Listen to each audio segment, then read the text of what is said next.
नमस्कार दोस्तों, मैं आपका स्वागत करता हूं मेरे चैनल कोर मेडिकल साइंस पे। आज जो टॉपिक हम डिस्कस करेंगे वो है कोलिनर्जिक ड्रग्स।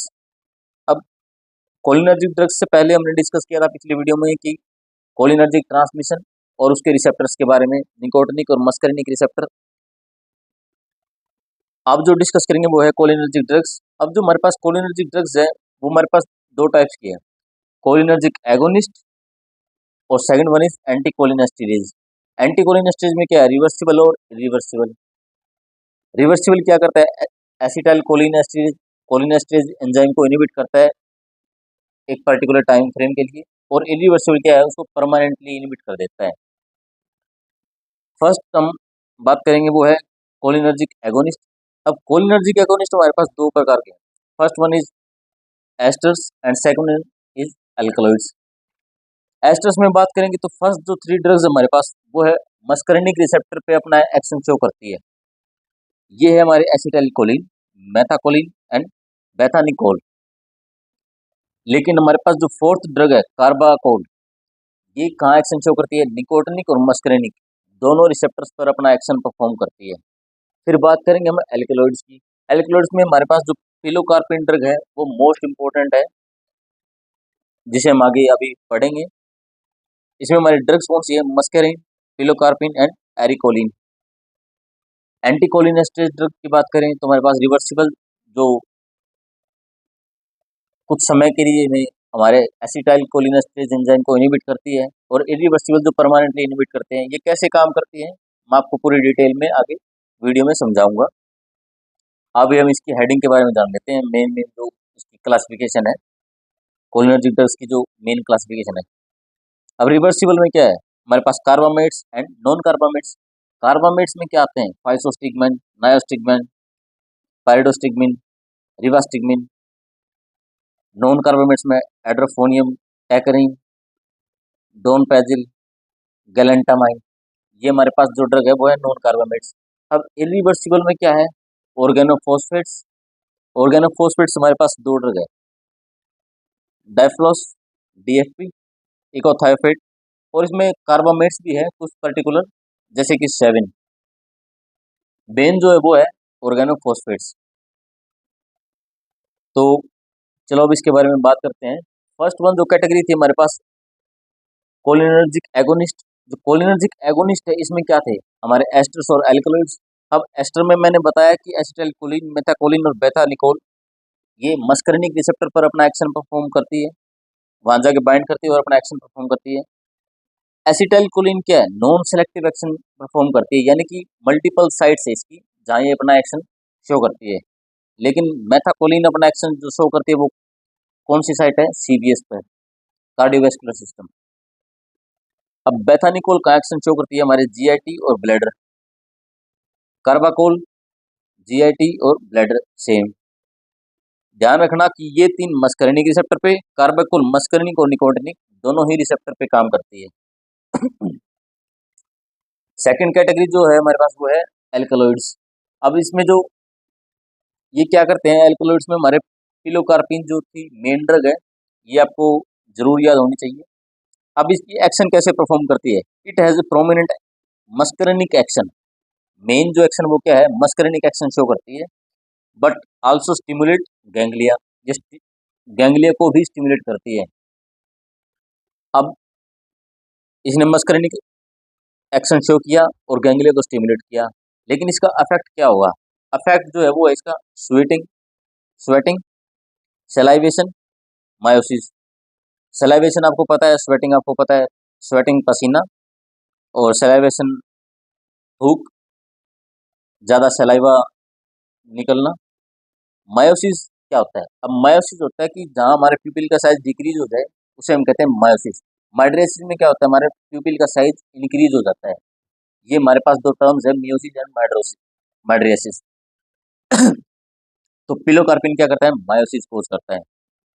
अब फिर बात करते हैं पिलोकार्पिन ब्लड प्रेशर के ऊपर क्या इफेक्ट डालता है। ये थोड़ा कॉम्प्लिकेटेड है। इसमें क्या होता है कि जब ये हाई डोज में हम एडमिनिस्टर करते हैं पिलोकार्पिन को, तो क्या करता है, हमारे ब्लड प्रेशर को इंक्रीज कर देता है, और साथ ही क्या कोज करता है, टैकीकार्डिया। टैकीकार्डिया और ब्रेडिकार्डिया, ये भी दो टर्म है, टैकीकार्डिया होता है फास्ट हार्ट बीट और ब्रेडिकार्डिया का मतलब होता है slow heart beat. Tachycardia fast heart beat and bradycardia slow heart rate is slow. लेकिन हाई डोज पे ब्लड प्रेशर इंक्रीज कर रहे हैं, लेकिन स्मॉल डोजेज पे क्या कर देगा, हमारे ब्लड प्रेशर को डिक्रीज कर देता है ये। फिर हमारे पास इसका जो एक्शन होता है, एसिटाइलकोलिन कहाँ बाइंड करता है, मस्करिनिक और निकोटिनिक रिसेप्टर पे। अब ये मस्करिनिक एक्शन क्या होता है, अब जैसे कि हमने कहा कि जो एसिटाइलकोलिन, मिथाकोलिन, बेथानिकोल कहाँ एक्शन शो करती है, मस्करिनिक रिसेप्टर पे। लेकिन ये क्या एक्शन शो करती है, इसको हम डिस्कस करते हैं। अब मस्करिनिक एक्शन क्या शो करती है एसिटाइलकोलिन, हार्ट की अगर हम बात करें तो क्या करेगी, ब्रेडिकार्डिया कोज करती है। ब्रेडिकार्डिया मैंने अभी बताया आपको, स्लो हार्ट बीट जो होती है वो स्लो हो जाती है, नॉर्मल जो हमारी हार्ट रेट होती है उससे स्लो डाउन होना। अब हार्ट में ब्रेडिकार्डिया कोज करती है, कोज क्यों करती है, ये हाइपरपोलराइजेशन करती है ऐसे नोडल सेल्स की, जिसके कारण में ब्रेडिकार्डिया होता है। प्लस ये और भी एक्शन परफॉर्म करती है, जैसे कि रिफ्रैक्टरी पीरियड को इंक्रीज कर देती है, विनोडल पकंजी फाइबर्स पर एट्रियल कॉन्ट्रैक्शन कोज करती है। और जो इसका रिसेप्टर इन्वॉल्व है मेनली वो क्या है, M2 रिसेप्टर। फिर हमारे पास आता है ब्लड वेसल्स। अब ब्लड वेसल्स में क्या होता है, वैसोडाइलेशन कोज करती है। वैसोडाइलेशन में क्या होता है कि सपोज करो कि ये हमारी ब्लड वेसल है, ये इसका डायमीटर है, ये हमारी ब्लड वेसल है, ये इसका डायमीटर है। अब वैसोडाइलेशन में क्या हुआ कि जो डायमीटर है वो इंक्रीज हो जाएगा, तो इसका जो ये है ऐसे डायलेट होगी। अभी डायलेट होगी तो हमारा ब्लड प्रेशर क्या हुआ, डिक्रीज हो जाता है। फिर हमारा बात करें तो स्मूथ मसल्स के ऊपर क्या करती है, ये कॉन्ट्रैक्शन कोज करती है मेनली थ्रू M3 रिसेप्टर। अब ये M1 M2 M3 क्या है, ये मस्करिनिक रिसेप्टर के सब टाइप्स है, M1 M2 M3 M4 and M5, जो मैंने पिछली वीडियो में डिस्कस कर रखे हैं। अगर आपने नहीं देखी हो तो प्लीज़ देख लीजिए, आपको पता लग जाएगा कि मस्करिनिक और निकोटिनिक रिसेप्टर कौन कौन से होते हैं और उसके क्या टाइप्स होते हैं और क्या एक्शन होता है। एसिटाइल कोलिन का मस्करिनिक रिसेप्टर एक्शन डिस्कस कर रहे हैं। अब जीआईटी में क्या करता है, पेरिस्टालसिस मूवमेंट को इंक्रीज कर देता है, और यूरेटर में भी हमारी पेरिस्टालसिस मूवमेंट है वो इंक्रीज हो जाती है एसिटाइल कोलिन जब एक्ट करता है। फिर बात करते हैं ब्रोंकियल मसल्स की। ब्रोंकियल मसल्स में क्या करता है, कॉन्ट्रैक्शन। अब अस्थमेटिक पेशेंट्स में क्या होता है, उनको म्यूकस एक्सेस म्यूकस सिक्रेशन होता है, उनकी जो ब्रोंकियल मसल्स है वो पहले से ही कंस्ट्रिक्टेड है। लेकिन जब एसिटाइल कोलिन एक्ट करता है तो क्या करेगा, ऑलरेडी कंस्ट्रिक्टेड मसल्स को और कंस्ट्रिक्ट कर देगा। अगर वो ज़्यादा कंस्ट्रिक्ट होगी तो क्या कोज करेगी, ब्रोंकोस्पाज्म, ब्रोंकोस्पाज्म कोज करती है। डिस्पनिया, अगर ब्रोंकोस्पाज्म होता है तो हमारी एयरवे जो है वो और नैरो होगी, मतलब ऑक्सीजन की कमी होना, उसे हम कहते हैं डिस्पनिया। फिर आता ब्रोंकियल अटैक। अब धीरे धीरे ये क्या करता है कि जब एसिटाइल कोलिन एक्ट करता है तो ब्रोंकोस्पाज्म कोज करता है, डिस्पनिया कोज करता है, तो धीरे धीरे धीरे धीरे ये ना ब्रोंकियल अटैक को प्रेसिपिटेट करता है, कि मतलब ये प्राइमरी स्टेज है जो प्रिपेयर करता है कि एक अस्थमा का जो अटैक आता है पेशेंट्स को। अब ग्लैंड्स में क्या करेगा, ग्लैंड्स की बात करें तो ये सिक्रीशन इंक्रीज कर देता है वाया M3 मेनली। मेन जो रिसेप्टर वो है M3, लेकिन कुछ M2 रिसेप्टर्स भी इसके अंदर इन्वॉल्व होते हैं। अब ये सिक्रीशन जैसे कि स्वेटिंग, सलाइवेशन, इनको इंक्रीज कर देता है। गैस्ट्रिक सिक्रीशन को भी इंक्रीज कर देता है। गैस्ट्रिक सिक्रीशन क्या है, हाइड्रोक्लोरिक एसिड। फिर आइज की बात करें तो ये क्या करता है, मायोसिस। मायोसिस अभी मैंने बताया, मायोसिस और माइड्रेसिस दो टर्म्स होती है। मायोसिस होता है प्यूपिल साइज डिक्रीज होना, और माइड्रेसिस क्या होता है, प्यूपिल साइज इंक्रीज होना। तो एसिटाइल कोलिन क्या शो करता है इसके ऊपर, मायोसिस, मायोसिस कोज करता है। और सेकंड जो रिसेप्टर एसिटाइल कोलिन एक्ट करता है वो है निकोटिनिक रिसेप्टर। अब निकोटिनिक रिसेप्टर्स की बात करें तो इसमें क्या करता है, ऑटोनोमिक गैंग्लिया के ऊपर क्या एक्शन शो करेगा, at higher doses both sympathetic and parasympathetic ganglia are stimulated. इसमें क्या करता है, हमारे जो गैंग्लिया है, sympathetic ganglia plus parasympathetic ganglia दोनों ही स्टिमुलेट हो जाते हैं। अब ये दोनों स्टिमुलेट हो गए तो क्या करते हैं, देखो एसिटाइल कोलिन की हमने अगर हाई डोज देते हैं आफ्टर एट्रोपिन। फर्स्ट क्या किया हमने, एट्रोपिन दी, फिर हमने क्या किया, एसिटाइलकोलिन दी, जिसके कारण क्या हुआ, टैकीकार्डिया कोज करेगा, टैकीकार्डिया फास्ट हार्ट रेट और हमारे ब्लड प्रेशर को इंक्रीज कर देता है। ये क्यों कर देता है, क्योंकि सिंपैथेटिक और पैरासिम्पैथेटिक गैंग्लिया स्टिमुलेट हो चुके हैं, जिसके कारण हमारे टैकीकार्डिया और ब्लड प्रेशर इंक्रीज हो जाता है। फिर बात करते हैं स्केलेटल मसल्स पे, निकोटिनिक एक्शन। क्या निकोटिनिक एक्शन है एसिटाइलकोलिन का, यह इंटोफोरेटिक एप्लीकेशन। इंटोफोरेटिक होता है कि एक स्मॉल स्मॉल अमाउंट में करंट पास करते हैं, जिसके थ्रू हम हमारे ड्रग को डिलीवर करते हैं। हमने एसिटाइलकोलिन डिलीवर किया तो क्या कोज करेगा, ये मसल कॉन्ट्रैक्शन कोज करता है।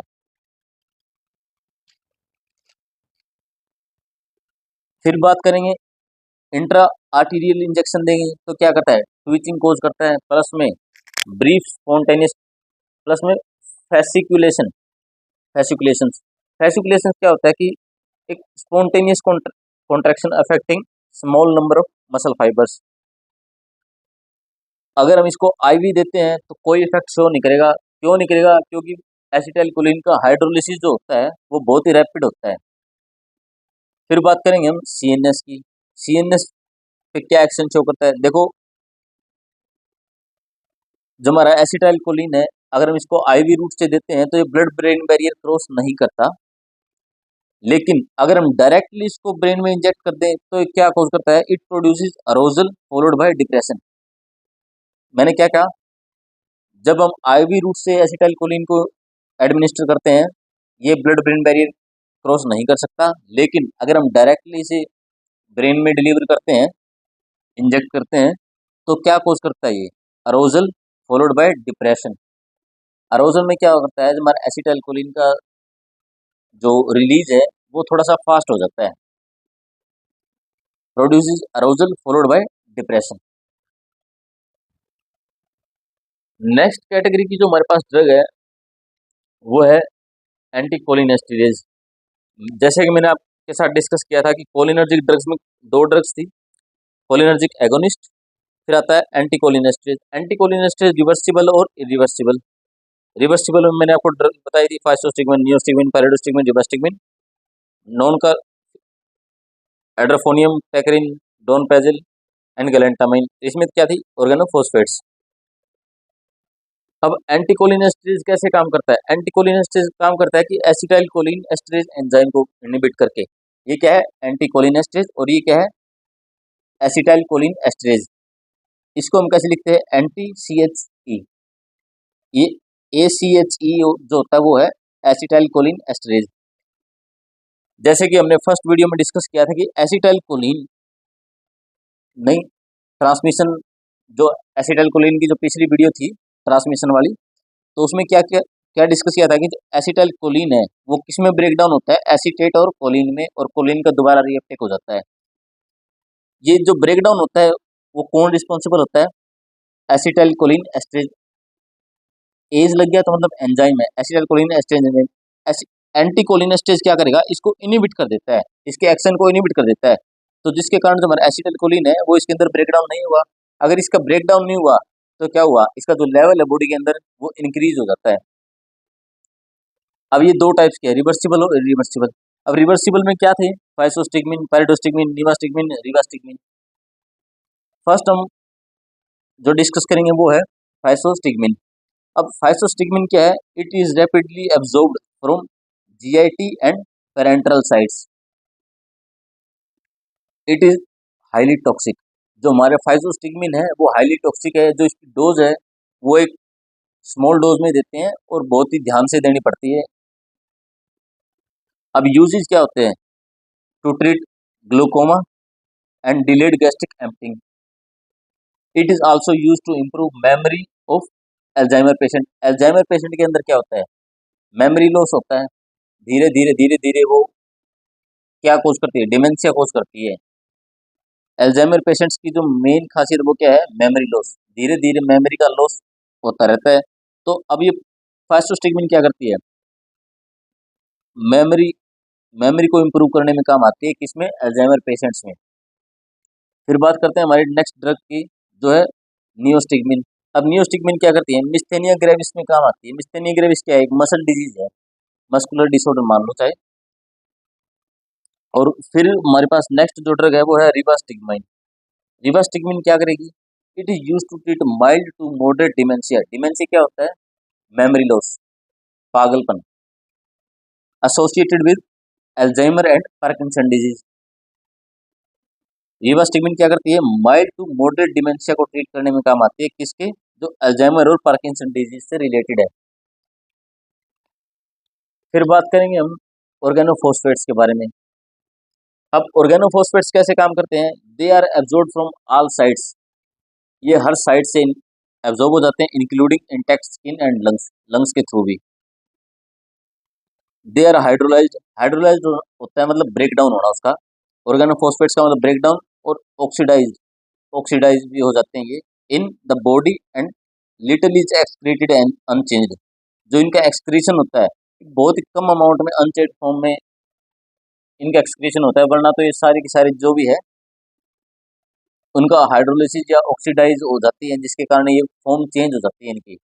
ये मैंने आपको वीडियो में डिस्कस कर रखा है कि हाइड्रोलिसिस और ऑक्सीडेशन रिडक्शन ये क्या चीज़ होती है। आप अगर शुरुआत में शुरू के चैप्टर्स आप देखोगे तो। अब इसकी जो ड्रग थी वो कौन सी थी? इकोथायोफिट। इकोथायोफिट की बात करें तो ये क्या है? वाटर सोल्यूबल है, used as a long acting miotic. ये क्या है? Water soluble plus used as a long acting miotic. तो इसी के साथ हमारा जो कोलिनर्जिक ड्रग्स है वो पूरी होती है। तो अगर वीडियो पसंद आई तो प्लीज़ लाइक कीजिए और चैनल को सब्सक्राइब कीजिए। आपका धन्यवाद बहुत बहुत। और अपडेट्स पाने के लिए बेल आइकन भी दबा लीजिए आप। Thank you very much.